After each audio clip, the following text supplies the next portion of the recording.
말씀은 요한일서 1장 1절에 있는 말씀입니다. 짧으니까 같이 한번 읽어보겠습니다. 요한일서 1장 1절입니다. 제성경 신약성경 387페이지입니다. 찾았으면 같이 한번 읽겠습니다. 시작. 태초부터 있는 생명의 말씀에 관하여는 우리가 들은 바요, 눈으로 본 바요, 자세히 보고 우리 손으로 만진 바라.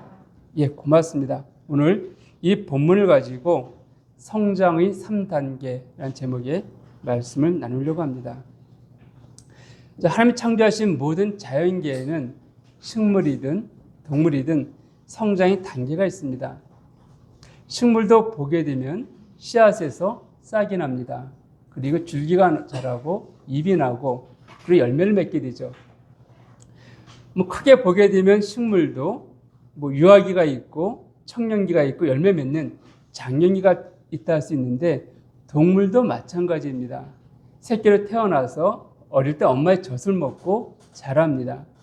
조금 지나면 엄마의 보호 아래서 이제는 어떻게 다른 짐승과 살아가야 되는지 잡아먹기도 하고 또 열매 먹는 짐승도 있지만 그런 과정을 거치고 그 다음에 장년기에 서게 됩니다.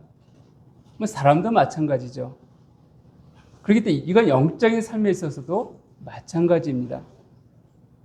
자연계의 모든 원리가 그러하듯이 영적인 삶에 있어서도 우리가 구원받고 태어나서 유아기가 있고 또 자라나는 청년기가 있고 장년기가 있다.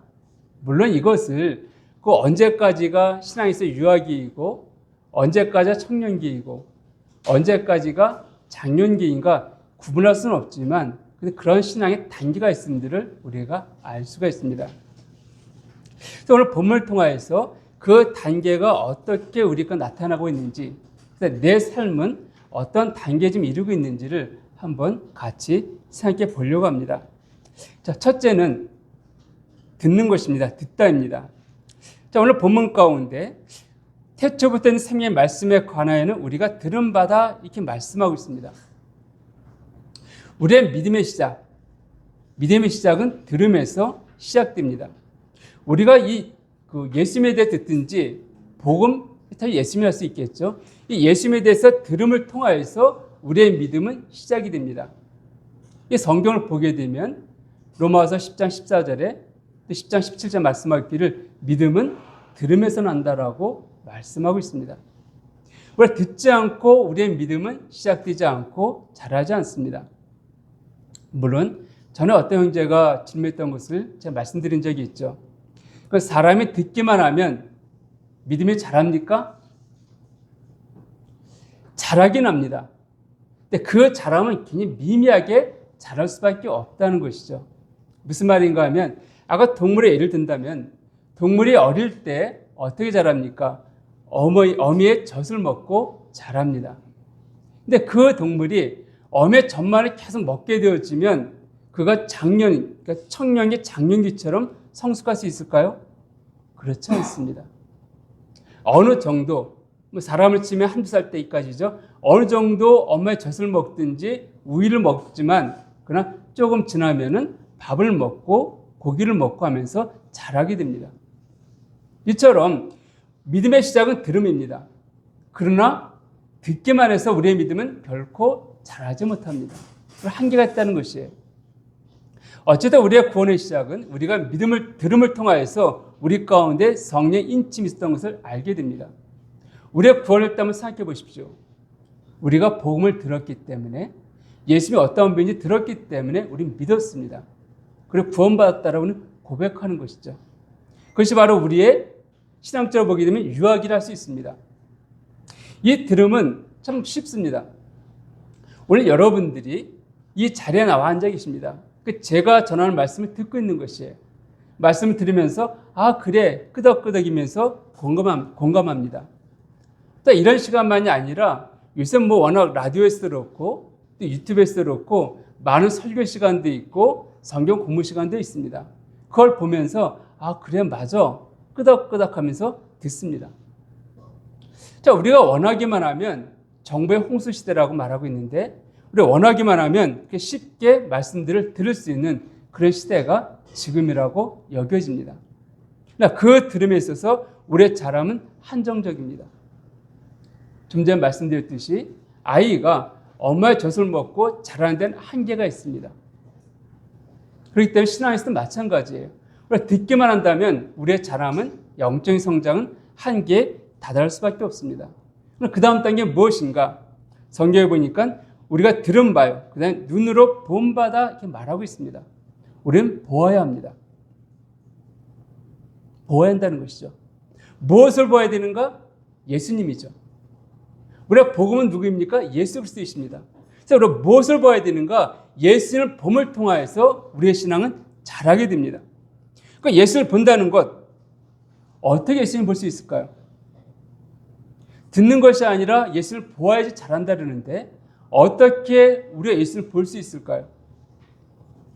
요한복음 1장 10절과 14절을 보게 되면 성경이 무엇을 말씀하고 있습니까? 말씀이 육신이 되어 우리 가운데 거하신다 말씀하고 있습니다. 말씀이 육신이 되어 우리 가운데 거하심에 우리가 그의 영광을 보니 아버지의 독생자의 영광이다. 다시 말씀드리면 너희가 성경에서 영생을 언제하고 성경을 상고하거니와 이 성경은 누구에 대해 증거했다? 내게 대해 증거하고 있다. 우리가 예수님을 어떻게 볼 수 있는가? 바로 말씀을 통하여서. 왜냐하면 예수님께서 말씀이시기 때문에 우리 그 말씀을 통하여서 예수님을 볼 수가 있습니다.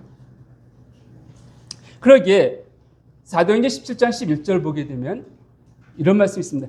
베레아 사람들은 대사의 사람보다 더 신사적이어서 간절한 마음으로 말씀을 받고 성경의 그러한 거하여 날마다 상고하였다라고 말씀하고 있는데 그들은 말씀을 들은 것만이 아니라 그 말씀이 그러한 것에서 상고했다. 성경을 살펴보았다라고 성경은 말하고 있습니다. 이건 우리 가운데 적용하게 되어지면 우리가 어떻게 예수님을 볼 수 있는가? 말씀을 들었습니다. 거기서 끝나는 것이 아니라 성경을 직접 살펴보는 거예요. 성경을 매일 읽고 있고 그 말씀을 묵상하고 있고 또 성경 공부에 참여하고 있고 또한 큐티를 통해서 끊임없이 이 말씀 가운데 계신 주님, 이 말씀을 통한 내게 말씀하신 그 주님을 만나는 것입니다. 보는 것이. 사실 듣는 것은 크게 수고하지 않아도 가능합니다. 발 없는 말이 천리에 간다는 말이 있듯이 우리 예수님에 대한 소문들은 사람들이 쉽게 전해질 수 있어요. 그 당시에 예수님이 이 땅에 계실 때 많은 사람들이 예수님께 행하신 일을 들었습니다. 보지 못했지만 들었다는 것이에요. 그러나 보기 위해서는 어떻게 해야 됩니까? 그 예수님께서 문둥병자 고치셨대. 그 예수님이 앉은 병을 일으키셨대. 그 예수님이 귀신을 쫓아내셨대. 들었습니다. 그럼 내 문둥병이 고쳐지고 내 앉은 병이 치료가 되어지고 내 자식들에서 귀신 쫓아내기 위해서는 어떻게 해야 됩니까? 예수님 봐야 되잖아요. 나가야 되잖아요. 그걸 보지 않고서는 가능하지 않습니다. 그렇기 때문에 듣는 건 쉽지만 보는 것은 우리의 애씀과 수가 필요하다는 것이에요. 그 애씀과 수가 바로 말씀을 매일 읽고 묵상하고 또 성경을 공부하고 이런 것들로 나타나는 것입니다. 여기서 들은 것과 본 것 차이를 본 것 차이를 예를 들어 말씀드리겠습니다. 들은 것과 본 것은 얼마나 큰 차이가 있을까? 여러분들이 코끼리 한번 생각해 보십시오. 근데 코끼리를 보지 못했다고 합시다. 어떤 사람이. 그래서 코끼리를 그리려고 하는데 한 명이 설명해 줍니다. 내가 코끼리를 보았는데 코끼리는 정말 집채만큼 커. 그리고 다리는 대리석 같아. 대리석 기둥 같아. 그리고 코가 있는데 코가 길어갖고 사람처럼 음식을 집어먹기도 하고 물도 마시기도 해. 사람 손 같아. 그리고 송곳니가 있는데 뾰족하게 길게 나와 있어. 여러분 이 얘기 들으면은 대충 코끼리는 맞을 거다 생각하실 겁니다. 왜요?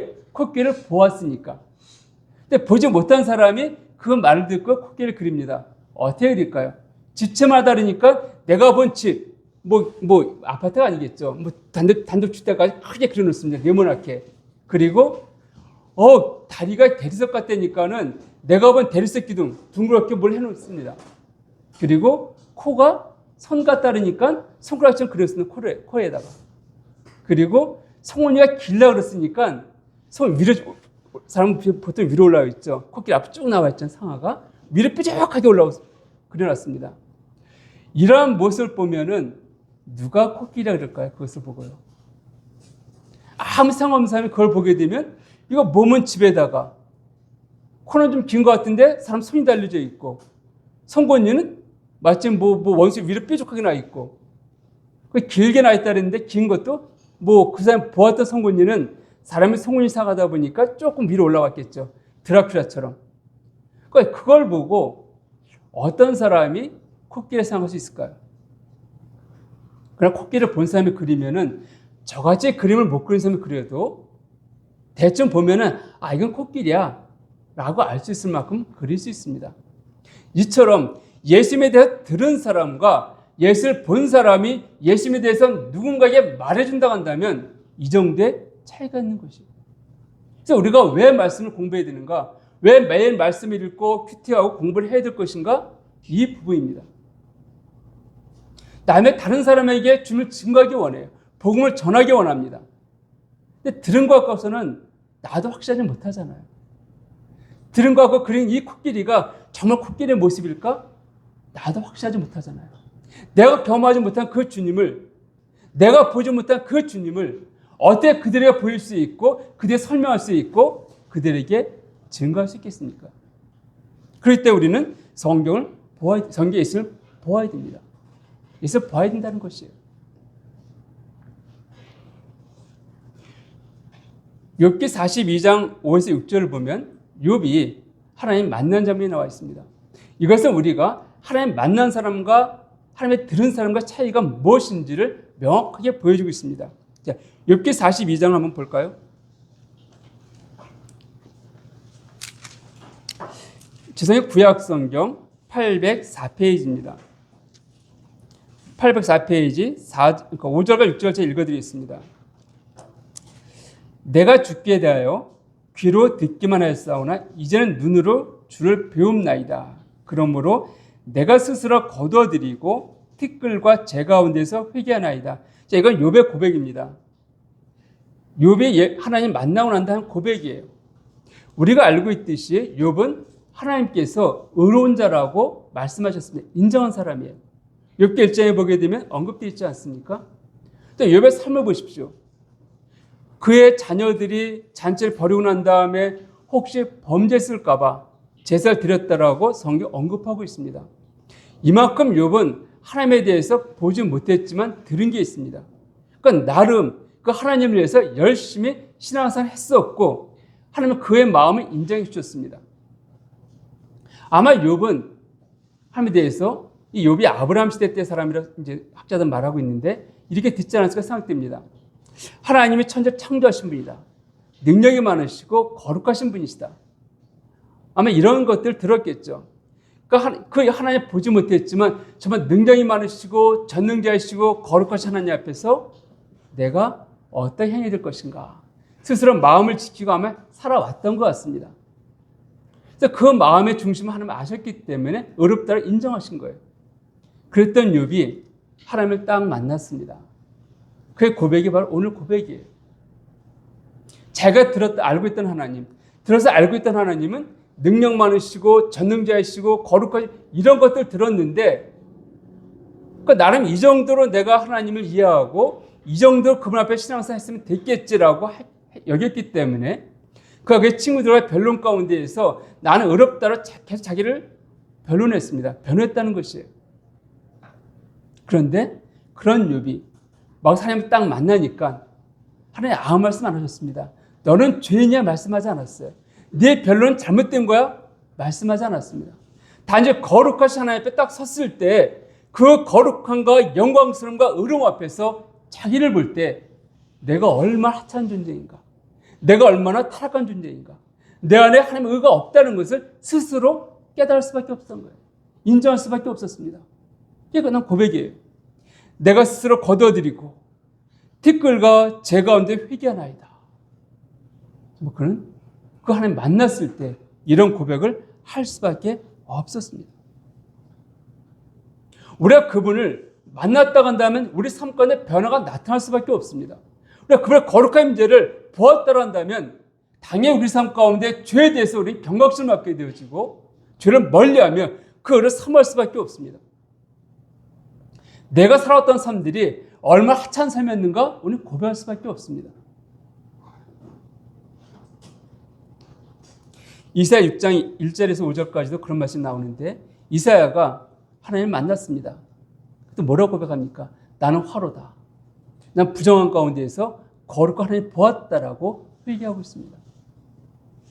하나님께서 천사를 통하여서 제단에서 거룩한 수술을 갖다 그 입에 대시면서 이제 네가 의로워졌다 말씀하시죠. 거룩했다 말씀하십니다. 그래. 우리 가운데 그 누구라 할지라도 하나님의 그 앞에 쓴다고 한다면, 그걸 본다고 한다면 우리의 의에 대해서, 우리의 삶에 대해서 자랑할 자가 있을까요? 아무도 없습니다. 우리서 우리 입을 닫을 수밖에 없다는 것이에요. 그것이 정직한 자의 모습일 것입니다. 하나님 만난 자들의 모습이에요. 본 자들의 고백입니다.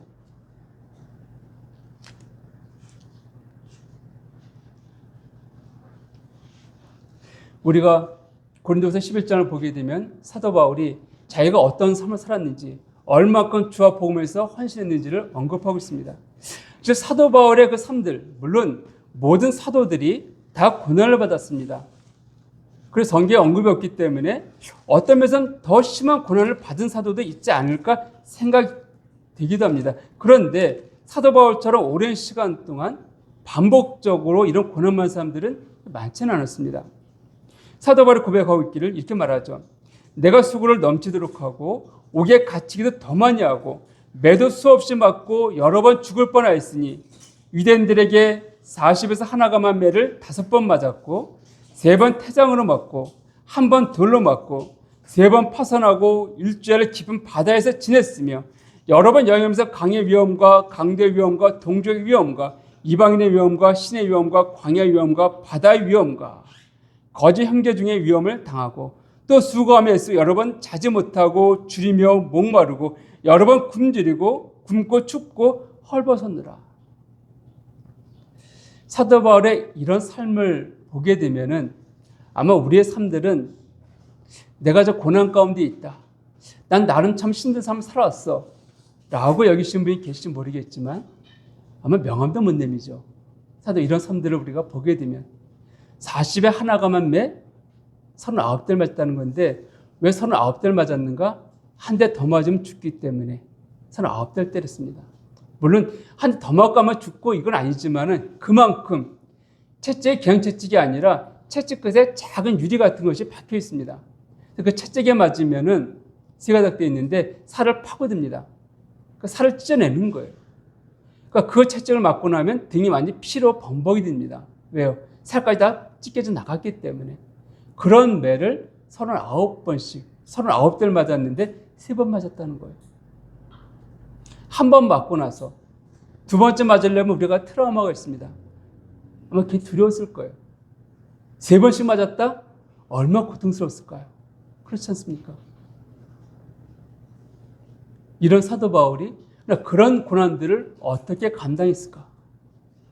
물론 사도 바울이 예수님 만난 것도 있습니다. 그러나 12장에 가게 되면 무익하나만 내가 부득불 자랑하노니 주의 환상과 계시를 말하리라.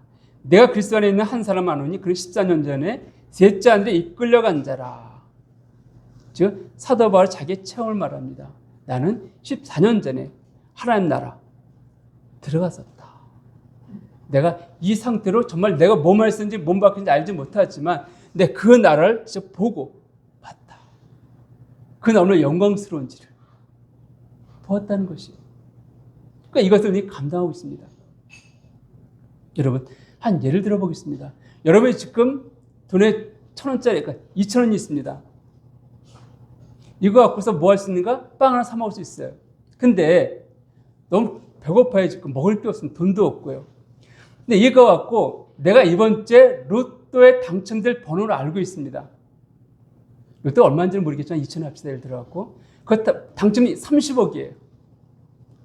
내가 뭐 오늘 로또가 토요일 날 하죠? 뭐 토요일 날까지 6일 동안 2,000원 갖고 뭐 할 수 없으니까요.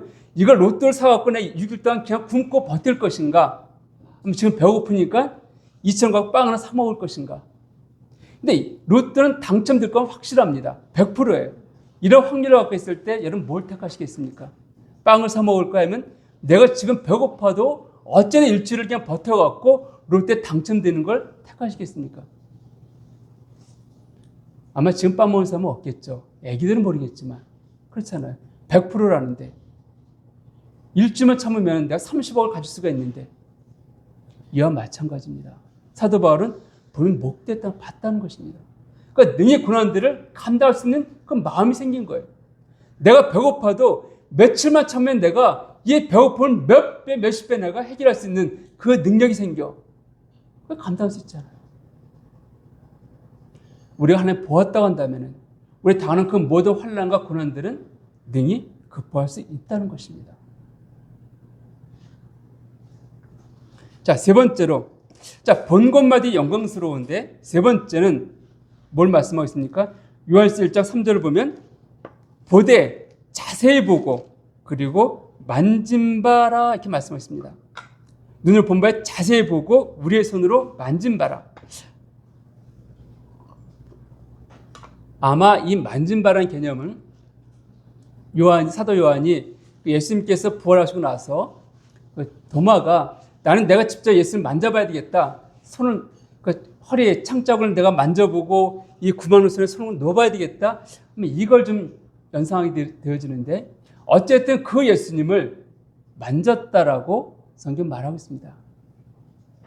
자, 본 것마다 영광스러운데 어떻게 했습니까? 자세히 보고 만졌다는 거예요.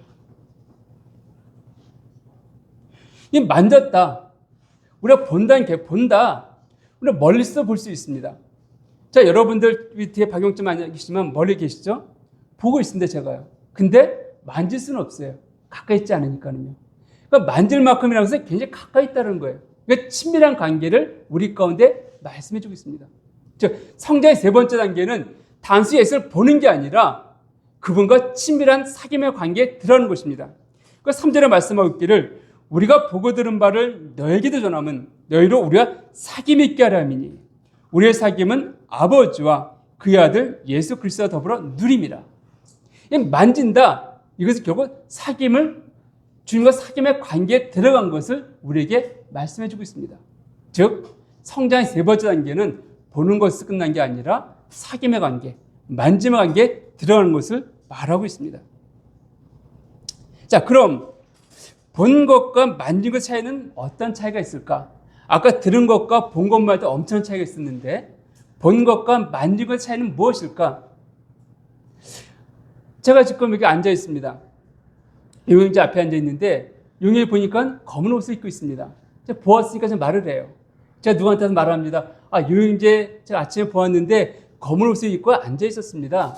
이게 말을 합니다. 그렇죠? 정확히 말을 했습니다.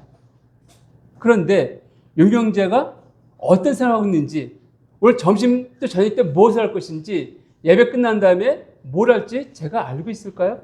모릅니다. 형제가 무엇을 입었는지는 제가 알고 있고 외모는 어떻고 옷은 무엇인지는 알고 있고 말해줄 수 있겠지만 형제의 마음의 생각까지는 제가 알 수가 없습니다. 그럼 어떻게 하면 제가 형제의 생각을 알 수가 있을까요? 그럼 만나서 대화를 나눠야죠. 서로 생각도 나눠야죠. 이게 바로 만짐받은, 이게 바로 사귐의 관계인 것을 말해주고 있습니다. 즉 본자는 그 사람의 외모에 대해서는 자세히 설명할 수가 있어요. 예수님이 어떤 분이라고 말할 수 있습니다. 근데 그분께서 무엇을 원하시고 있고 내 삶 가운데 무엇을 원하고 내 삶을 어떻게 인도해 가시는지에 대해서는 그는 말할 수가 없습니다. 아는 게 없어요. 왜요? 들은 게 없으니까. 단지 예수님이 이런 분이니까 이렇게 나를 인도해 가시지 않을까라고 생각할 수는 있습니다.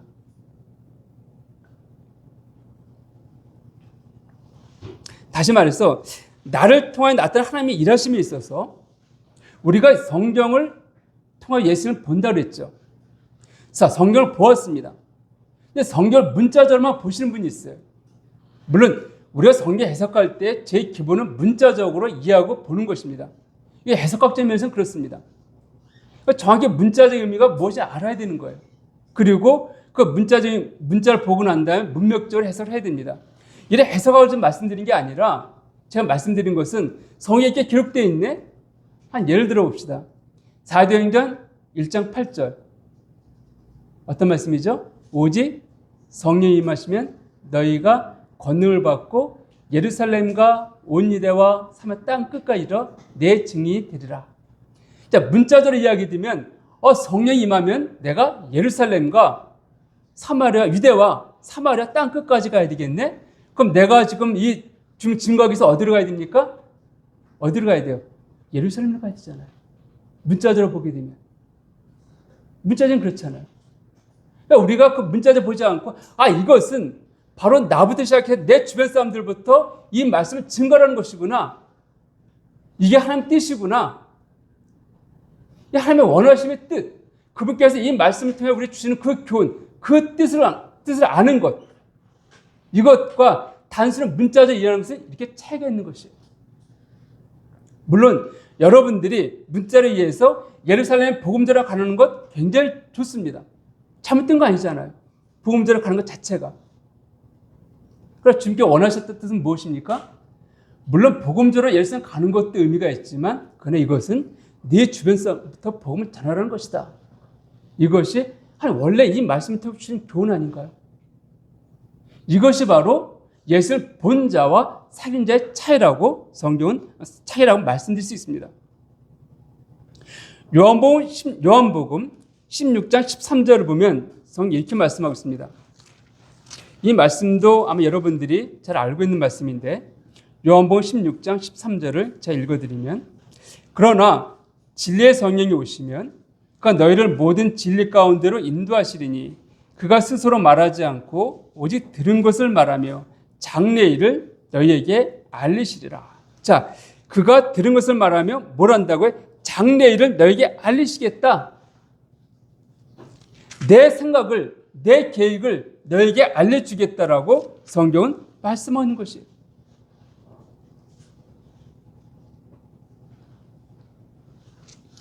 또 요한복음 14장 26절에서도 보혜사 곧 아버지께서 내 이름으로 보내실 성령 그가 너에게 모든 것을 가르치고 내가 너에게 말한 모든 것을 생각나게 하시리라. 즉 성령께서 우리 안에 들어오심을 통하여서 우리에게 하나님 말씀하신 것과 그분의 생각과 뜻이 무엇인지를 나타내신다라고 말씀하고 있습니다. 이게 어떤 관계예요? 사귐의 관계입니다. 단순히 말씀만 보고 예수님이 이런 분이네 참 놀랍다. 여기서 멈추는 게 아니라 바로 그분 나와 사귀면서 사귐의 관계에 들어가는 것.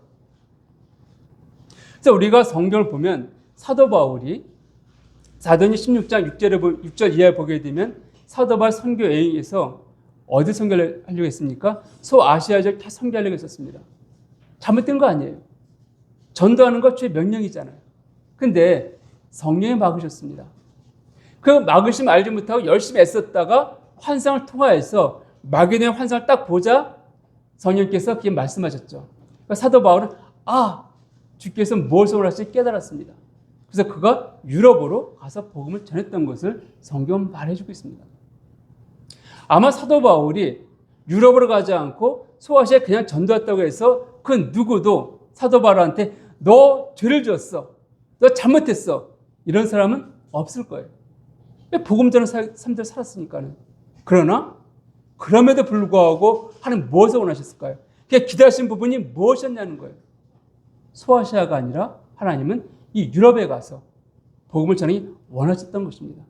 그걸 통하여서 복음이 온 세계에 퍼지게 되어졌습니다. 이것이 바로 하나님 만진 자들의 삶의 모습이에요. 다윗은 이것을 알았기 때문에 우리가 다윗의 삶을 보게 되면 사무엘하 2장 1절을 요한을 제가 좀 읽어드리겠습니다. 다윗은 이런 하나님을 알았기 때문에 그럼 어떻게 했습니까? 2장 1절에 보면 그 후에 다윗이 여호와께 여쭈아리되. 자, 다윗은 하나님께 여쭈아렸다라고 성경은 말씀하고 있습니다. 그러니까 지식이 없었을까요? 아니에요. 역대상 17장 2절에 다윗이 성전을 지으려는 마음이 생겼습니다. 그래서 나단 선지자에게 그 얘기를 하죠. 내게 성전을 지으려는 마음이 있다. 그때 나단 선지자가 이렇게 말합니다. 나단이 다윗에게 이르되 하나님이 왕과 함께 계시니 마음에 있는 바를 모두 행하소서. 하나님이 당신과 함께 하시니까 그런 마음에 원하시는 데 행하셔도 됩니다. 성경 짓는 거 너무 좋은 생각이에요. 하십시오. 물론 그날 밤에 나단 선지자를 통하여서 만나셨죠. 그래서 그걸 막으셨는데 어쨌든 다윗은 그 마음에 하나님이 계셨고 그래서 그 마음에 원하는 데 할 수 있었습니다. 그럼에도 불구하고 다윗은 어떻게 했습니까? 하나님께 물어봤다는 거예요. 여호와께 여쭈어아리래. 사무엘하 5장 19절을 보아도 블레셋 군대가 쳐들어왔습니다. 그래서 싸움은 이제 시작되어졌는데 5장 19절 보면 다윗이 여호와께 여쭈어 이르되 내가 블레셋 사람에게로 올라가리이까 여호와께서 그들을 내 손에 넘기시겠나이까 하니 여호와께서 다윗에게 말씀하시되 올라가라. 내가 반드시 블레셋 사람은 내 손에 넘기리라 하신지라. 여쭈었다는 말씀하고 있습니다. 근데 또 쳐들어왔어요. 블레셋 사람이. 그러면 지난번에 쳐들어왔는데 너희가 또 쳐들어왔어? 나가야 되겠죠. 그때도 어떻게 합니까? 사무엘하 5장 23절 보면 다윗이 여호와께 여쭈어 이르시되 또 물어봤습니다. 그 안에 하나님이 거하시고 있고 그래서 그 나단 선지자가 당신 원하시는 행하셔도 됩니다. 이렇게까지 말했던 다윗이었지만 그는 그 하나님한테 항상 묻고 의지했다는 것이에요. 하나님, 이번 내가 어떻게 해야 될까요? 지난번에는 하나님께서 올라가라 말씀하셨는데 이번엔 어떻게 해야 될까요? 다 여호와께 여쭈어 이르시되 올라가지 말고 그들 뒤로 돌아서 뽕나무 숲을 맞은편에서 그들을 기습하되 뽕나무 꼭대기에서 걸음 걷는 소리가 들리거든 곧 공격하라. 그때 여호와가 너보다 앞서 나아가서 블레셋 군을 치리라 하신지라. 이렇게 하나님은 지난번에 이렇게 싸워서 이기하셨지만 이번 이런 방법으로 이기하셨습니다. 이 하나님 일하심이에요. 우리 안에 그분이 거하심을 통하여서 그분 우리를 이 인도에 나가게 원하십니다. 항상 그분은 우리와 함께하면서 바로 이런 친밀한 관계 가운데 서로 삶들을 나누고 더 깊이 있는 관계로 나가게 원하시는 거예요. 사랑하는 여러분, 여러분들은 여러분 마음에 있는 생각을 누가 가장 많이 나누고 계십니까? 여러분 친구이십니까? 아니 부부이십니까? 아니 부모입니까? 아니면 연인입니까? 누구랑 여러분의 비밀을, 여러분 마음에 깊은 생각들을 가장 많이 공유하고 계시나요? 그가 여러분 가장 친밀한 자라고 말할 수 있을 것입니다. 여러분 어떤 사람들은 난 친구와 부모에게 말한 비밀이 있어. 난 내 친구한테는 다 얘기할 수 있어. 내 친구가 제일 많이 공유합니다. 아마 이런 분도 계시라 여겨집니다. 그런데 요한복음 15장 14절과 15절 보면 뭐라 되어 있습니까? 예수님께서 우리의 친구라 말씀하고 있습니다. 그럼 난 너희 친구라. 네가 친구랑 이렇게 많이 공유하고 있지. 나도 내 친구야. 또 어떤 분은 나는 내 남편과 내 아내와 제일 많이 교제하고 있고 제일 많이 공유하고 있습니다. 예수님 말씀하십니다. 마태복음 9장 15절과 요한계시록 21장 2절을 보면 예수님은 우리의 신랑 되셨다라고 성경 말씀하고 있습니다. 내 남편이라는 거예요. 그 우리의 남편으로서 가장 많은 것들을 공유하기 원하십니다. 어떤 사람은 나는 친구 아직 어리기 때문에 부모님과 그래도 많이 대화하고 있고 내 진로에 대해서 많이 의논합니다. 이런 분이 계실 겁니다. 로마서 8장 14절부터 17절까지 보게 되면 하나님은 우리의 아버지라고 말씀하고 있습니다. 또 어떤 분은, 물론 우리가 그런 분이 안 계시지만 연인, 나는 내 사랑하는 연인이 있습니다. 그 연인과 제일 많은 시간 공유하고 있고 제일 많은 것들을 공유하고 있습니다. 혹시 이런 분이 계실지 모르겠는데 고린도후서 11장 1에서 2절을 보면 사도 바울이 내가 널 정결한 처녀로 그리스도에게 소개한다 되어 있죠. 그리스도 우리의 약혼자라고 말하고 있습니다. 약혼자 있어요. 즉 연인이라는 것입니다. 이 관계, 이 친구, 부모, 연인 이런 사람들은 모든 비밀을 함께 최대한 공유하고 있습니다. 이들은 함께 모든 일에서 함께 공유하고 함께 고민하고 함께 헤쳐나가는 것이에요. 근데 그 모든 것에 주님은 함께하기 원하십니다. 때는 친구로서, 때로는 부모로서, 때로는 그 연인으로서, 때로는 남편으로서 함께 여러분이 당한 그 모든 문제들을 함께 공유하고 함께 고민하고 함께 헤쳐나가기 원한다는 것이에요. 그런데 이런 관계를 할지라도 공유하지만 부부관계가 마찬가지입니다. 부부가 함께 살고 있지만 대화가 없습니다. 교제가 없어요. 그러면 서로 공유하는 것들이 없습니다. 관계가 어떻게 되어질까요? 멀어질 수밖에 없습니다. 관계가 깨어지는 거예요. 주님이 우리의 친구 되시고 우리의 부모 되시고 우리의 남편 되시고 우리의 연인 되심에도 불구하고 내가 그분께 인정하지 않냐고 나의 삶들을 공유하지 않는다고 하면은 우리의 관계는 주님과 우리의 관계는 점점 멀어질 수밖에 없습니다. 그 반면에 우리가 대화를 친밀히 나누면 나눌수록 친구 관계도 마찬가지죠. 부모 자식 관계, 연인 관계 마찬가지입니다. 많은 것들을 공유하면 공유할수록 더 깊은 관계로 들어가게 됩니다. 주님도 마찬가지예요. 그 관계 속에 들어감을 통해 우리는 좀 더 경험하게 되어지죠. 그런데 이런 깊은 관계가 이런 더 많은 것도 공유함을 통하여서 우리가 더 성숙한 깊은 관계, 다시 말씀드리면 더 성숙한 게 이끌어가게 되는데 둘의 관계에 있어서. 근데 이런 사귐 필연적으로 나타나는 문제가 하나 있습니다. 그것이 무엇입니까? 주도권의 문제입니다. 우리의 사귐에 네가 주도권을 줄 것이냐, 내가 주도권을 줄 것이냐, 항상 이 문제가 대두됩니다. 우리 인간사회 보십시오. 부부간에서도 마찬가지입니다. 이런 문제가 끊임없이 나타날 수밖에 없습니다. 이것은 주님과 우리의 관계에서도 마찬가지예요. 우리가 입술로는 주님 고백하고 있지만 우리의 삶을 통해서 보게 되면 진짜 그분 앞에 주도권을 드리기보다는 내 생각, 내 뜻을 행하려고 할 때가 더 많이 있는 것을 우리 경험적으로 알 수가 있습니다.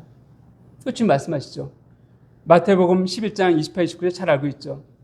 수가 무거운 내게 와서 내 멍에를 메고 함께 내게 배우라. 언제나 말씀드렸지만 이 멍에는 어떤 멍에입니까? 함께 멍에인데 주님이 이끌어가지 않습니다. 주님께 지켜보세요. 우리가 그 멍에를 메고 내가 가다가 지치게 되어질 때 정말 내가 두 손 두 발 들게 될 때 주님 그때 우리 어루만지시고 우리를 하나님 은혜 가운데 인도해 가신 것을 경험하게 됩니다. 아마 이런 경험들이 있다 여겨지죠. 여러분 상관 있었으리라고 여겨지는데 그렇습니다.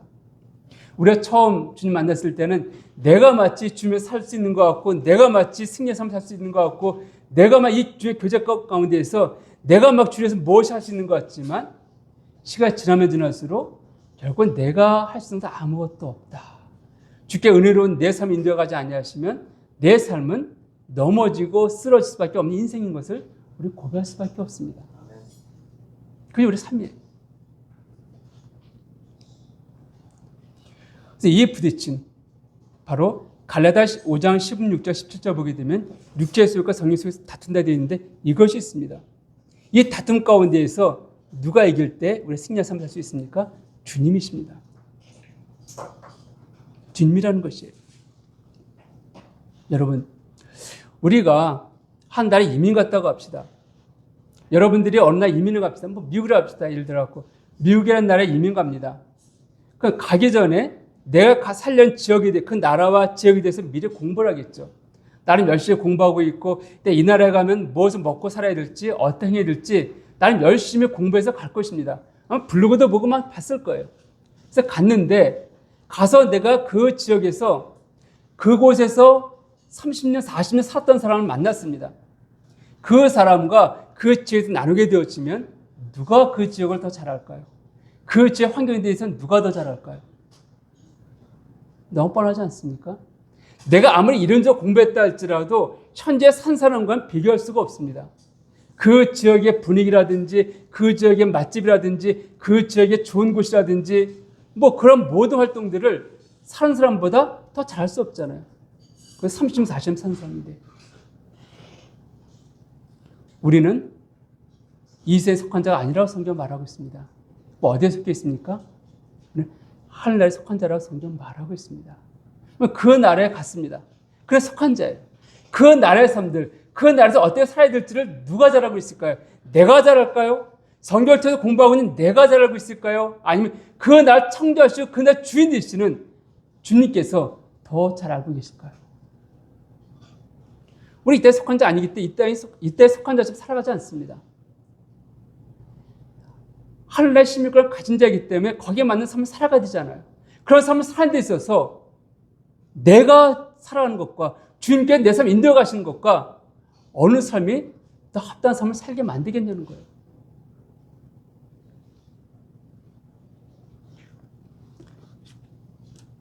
결론을 말씀드립니다. 우리의 신앙은 자라야 합니다. 그 자람은 결국 성령의 온전한 인도하심 가운데 거하는 것입니다. 주님은 우리를 만나시고 나서 한 번도 우리를 떠나시지 않았습니다. 그는 우리 안에 거하시며 우리와 함께 동행하고 계십니다. 이 사실을 깨닫고 경험할 때 내가 그분의 나와 함께 하심을 인정하고 그분과 나의 모든 것들을 공유하기 시작할 때 그분에게 내 주도권을 내어드리기 시작할 때 우리의 신앙은 자연스럽게 성장합니다. 그리고 그 성장함은 내가 성경을 얼마나 많이 알고 있어, 내 신앙생활이 얼마나 길어, 이것으로 나타나는 것이 아니라 내 삶 가운데 얼마나 그 주님께서 내 삶 자연스럽게 나타나고 있는가, 이것이 바로 그 신앙의 성수의 척도입니다. 그래, 성경 많이 하는 것 물론 의미 있죠. 그것이 내 신앙은 아닙니다. 내 신앙은 아니라는 거예요. 속지 마십시오. 내가 오랫동안 교회 다니는 것, 그것이 내 신앙의 깊이는 아닙니다. 그것이 의미는 있지만 내 신앙을 대변하지는 않습니다. 내 신앙은 무엇을 대변합니까? 내가 살아계신 그 주님이 얼마큼 나를 통해 나타나고 있는가. 그 사람들이 내 삶을 바라볼 때 얼마큼 주님을 많이 경험하고 바라보고 있는가, 만지고 있고 알게 되어지는가, 느끼게 되어지는가. 이것이 바로 내 신앙의 성숙의 모습입니다. 저는 우리 모두가 나와 함께 계신 주님, 늘 동행하시잖아요. 그건 더 많은 것들 함께 공유하고 더 깊은 사귐을 통하여서 내가 자연스럽게 그분의 생명이 흘러 넘쳐나는 저와 여러분, 또 이 교회가 되기를 주의 이름으로 축복합니다. 아멘. 기도하시겠습니다.